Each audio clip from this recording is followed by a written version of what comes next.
தமிழ்நாடே கேள்விப்பட்டிராத அதிரடி விலை குறைப்பு சூப்பர் சரவணா ஸ்டோர்ஸ். இன்று டிசம்பர் 2ஆம் தேதி கோசி மணியின் 9ஆம் ஆண்டு நினைவு நாள். திமுகவின் சோழமண்டல தலகர்த்தர் என்று கலைஞரால் பாராட்டப்பட்டவர்.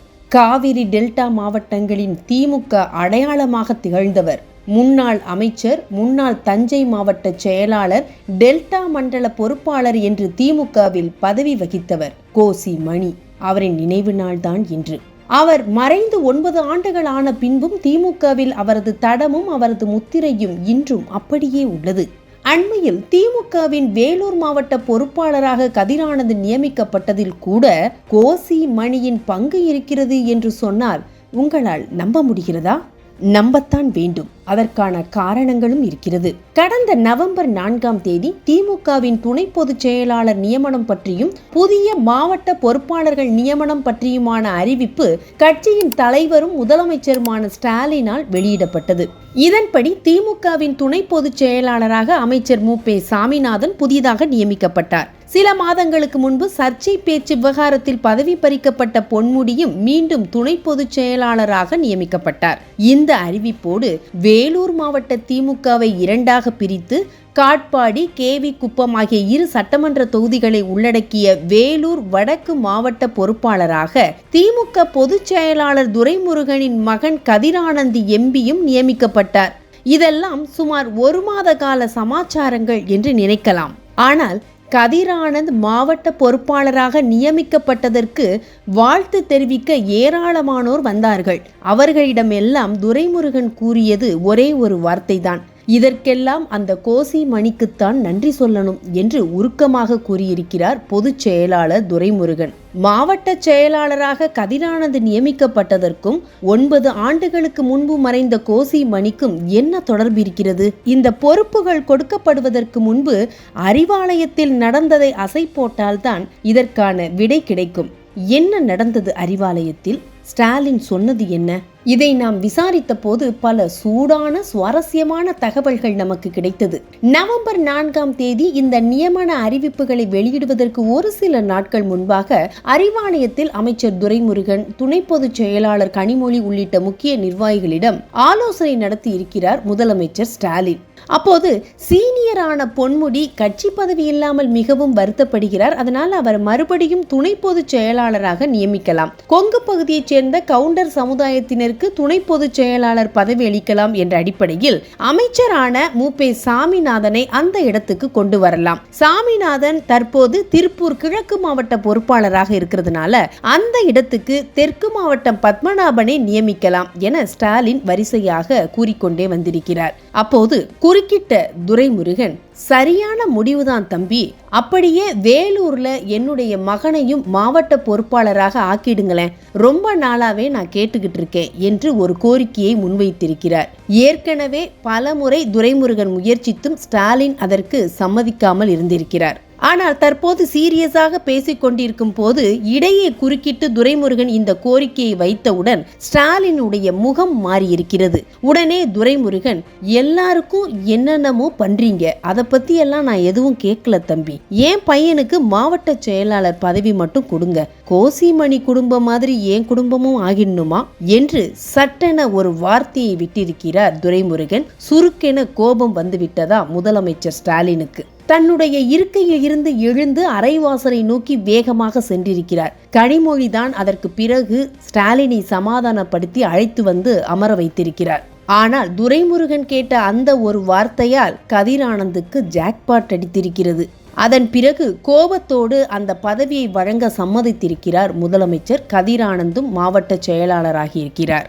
சரி, துரைமுருகன் சொன்ன அந்த ஒரு வார்த்தை கோசி மணி குடும்பம் மாதிரி ஆயிடணுமா என்ற அந்த ஒரு வார்த்தை ஏன் சுட்டிருக்கிறது ஸ்டாலினுக்கு? என்ன ஆனது கோசி மணி குடும்பம்? துரைமுருகன் ஏன் அந்த நேரத்தில் அந்த வார்த்தையை பயன்படுத்தி இருக்க வேண்டும்? இதை பற்றியும் விசாரித்தோம். முதலில் யார் அந்த கோசி மணி? இப்போதைய தலைமுறைக்கும் தெரிய வேண்டிய விஷயங்கள் என்னென்ன? மயிலாடுதுறை மாவட்டம், அதாவது தற்போது இருக்கக்கூடியது அப்போதைய தஞ்சை மாவட்டம், மேக்கரிமங்கலம் ஊராட்சி ஒன்றிய தலைவராக தனது அரசியல் வாழ்க்கையை தொடங்கியவர்தான் கோ. சிவசுப்பிரமணி என்கிற கோசி மணி. பேரறிஞர் அண்ணா, கலைஞர் ஆகியோரின் மேடை பேச்சுகளால் ஈர்க்கப்பட்டு 1960களிலேயே திமுகவில் இணைந்தவர். அண்ணா காலத்திலேயே சட்டமன்ற உறுப்பினராகவும் ஆனவர். அறிஞர் அண்ணா ஒரு முறை தனது சுற்றுப்பயணத்தின் போது திடீரென கோசி மணியின் சொந்த ஊரான மேக்கரிமங்கலத்தில் உள்ள அவரது வீட்டுக்கு சென்றிருக்கிறார். ஆனால் அப்போது கோசி மணி வீட்டில் இல்லை. மணி எங்கே என்று அங்கிருந்தவர்களிடம் அண்ணா கேட்க, வயலுக்கு போயிருக்கிறார் அவர் என்று சொல்லியிருக்கிறார்கள் வீட்டில் இருந்தவர்கள். நான் வயலுக்கே சென்று பார்த்து கொள்கிறேன் மணியை என்று கூறிவிட்டு கோசி மணியை தேடி வயலுக்கே சென்று அவரை சந்தித்திருக்கிறார் அறிஞர் அண்ணா. இதை கலைஞரே சொல்லியிருக்கிறார். இப்படி அண்ணாவால் மதிக்கப்பட்ட கோசி மணி கலைஞராலும் பாராட்டப்பட்டவர். எனக்கு நண்பர், மந்திரி, நலம் பேணும் சேவகர், கழகத்தின் சோழ மண்டல தலகர்த்தர் என்று சரமாரியாக புகழப்பட்டவர்தான் கோசி மணி. கலைஞர் அமைச்சரவையில் வேளாண் துறை அமைச்சராக பணியாற்றியவர் கோசி மணி. அவரது உடல்நிலையானது அமைச்சராக பணியாற்ற ஒத்துழைக்காத நிலையில் கோசி மணியை புள்ளியியல் துறை அமைச்சராக கலைஞர் மாற்றினார். அதில் மற்ற துறைகள் போல கடினமான பணிகள் இல்லை. கோசி மணி உடல்நலம் குன்றிய நேரத்திலும் அவரை அமைச்சராக வைத்திருக்க வேண்டும் என்பதற்காகவே அப்படி செய்தார் கலைஞர். உடல்நலம் பெற்று திரும்பியதும் மீண்டும் அவருக்கு கூட்டுறவு துறையை கொடுத்தார் கலைஞர். என்னென்ன பதவிகளை அலங்கரித்தார் கோசி மணி. இப்படி அண்ணா காலத்திலிருந்து சட்டமன்ற உறுப்பினர், மேலவை உறுப்பினர், கலைஞர் காலத்தில் அமைச்சர், ஒருங்கிணைந்த தஞ்சை மாவட்ட செயலாளர், உயர்நிலை செயல் திட்டக்குழு உறுப்பினர் என்றெல்லாம் முக்கிய பதவிகளை வகித்த கோசி மணியின் குடும்பத்தினரோ வாரிசுகளோ திமுகவில் இன்றைக்கு எந்த உயர் பதவியிலும் இல்லை என்பதுதான் டெல்டா திமுக தொண்டனின் நெஞ்சை சுடும் உண்மை.